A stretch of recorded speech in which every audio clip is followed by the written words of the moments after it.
को बढ़ावा देने वाले पाकिस्तान की सेना के प्रमुख जनरल असीम मुनीर का एक कच्चा चिट्ठा सामने आया, जिसमें उनकी फिल्मी स्टाइल में उगाही की कहानी है।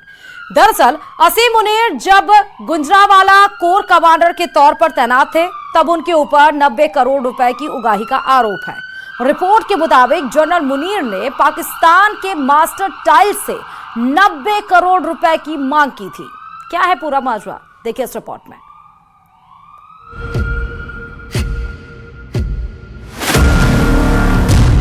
करोड़पति जनरल, घूसखोर जनरल, उगाही करने वाला जनरल।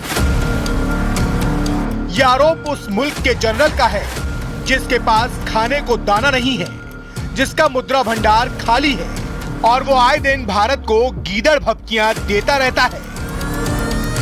जी हां, हम बात कर रहे हैं पड़ोसी मुल्क पाकिस्तान की, जो भारत में आतंकी हमले कराता है और वो इस वक्त अपने सबसे बुरे दौर से गुजर रहा है। पाकिस्तान के इस हालात के पीछे अगर कोई जिम्मेदार है तो वो है उसकी फौज और उसके जनरल, क्योंकि एक तरफ पाकिस्तान कंगाल है तो दूसरी तरफ उसके सेना प्रमुख जनरल असीम मुनीर दौलतमंद है। पाकिस्तान में उनका नाम करोड़पतियों में शुमार है।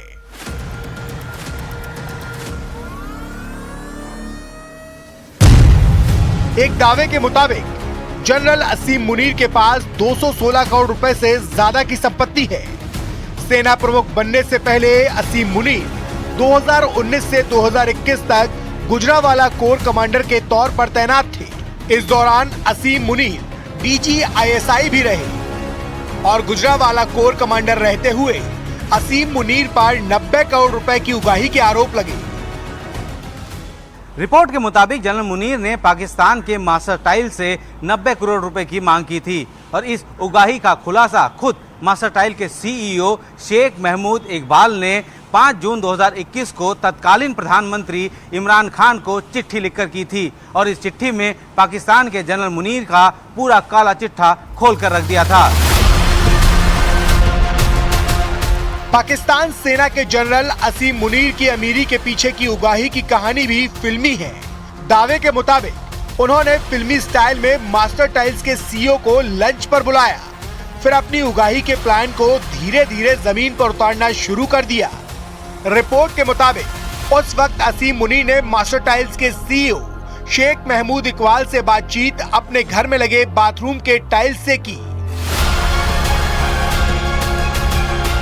लेकिन बातचीत के दौरान उन्होंने शेख महमूद इकबाल को बखान कॉरिडोर के जरिए तजाकिस्तान और उज्बेकिस्तान से एक्सक्लूसिव बाथरूम टाइल के स्मगल की कहानी सुनाई और उससे होने वाले करोड़ों रुपए की टैक्स चोरी की भी कहानी सुनाकर मास्टर टाइल्स के CEO को फंसाने की कोशिश की। साथ ही असीम मुनीर ने शेख महमूद इकबाल को इस मसले से बचाने और तस्करी को जारी रखने का एक ऑफर भी दे दिया। इस ऑफर की कीमत रखी गई 90 करोड़ पाकिस्तानी रुपए। साथ ही पैसा मकाऊ के बैंक में जमा करने की बात कही गई। ऐसा नहीं है कि पाकिस्तान के 11वें सेना प्रमुख करोड़पति हैं या किसी तरह के भ्रष्टाचार का आरोप है। दरअसल पाकिस्तान के ज्यादातर सेना प्रमुख जमीन घोटाले और उगाही के आरोप के चलते कुख्यात रहे हैं। असीम मुनीर से पहले जनरल कमर जावेद बाजवा पर भी अपने 6 साल के कार्यकाल के दौरान करोड़ों रुपए की संपत्ति बनाने के आरोप है। यानी पाकिस्तान की सरकार को कंट्रोल में रखने यानी उसे बनाने और गिराने का काम करने वाले सेना प्रमुख अपनी निजी संपत्ति बनाने में भी कुख्यात हैं।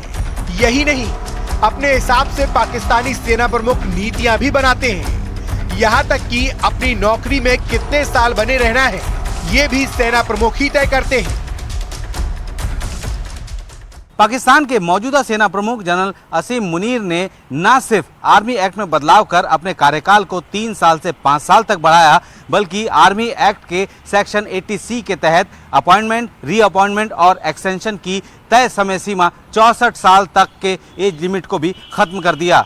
और इसी साल जनरल मुनीर को रिटायर होना था, लेकिन अब वो आधिकारिक तौर पर 2027 में रिटायर होंगे और चूंकि अपर लिमिट खत्म कर दी गई है तो जनरल मुनीर कभी तक, कितने भी लंबे समय तक सेना प्रमुख बने रह सकते हैं।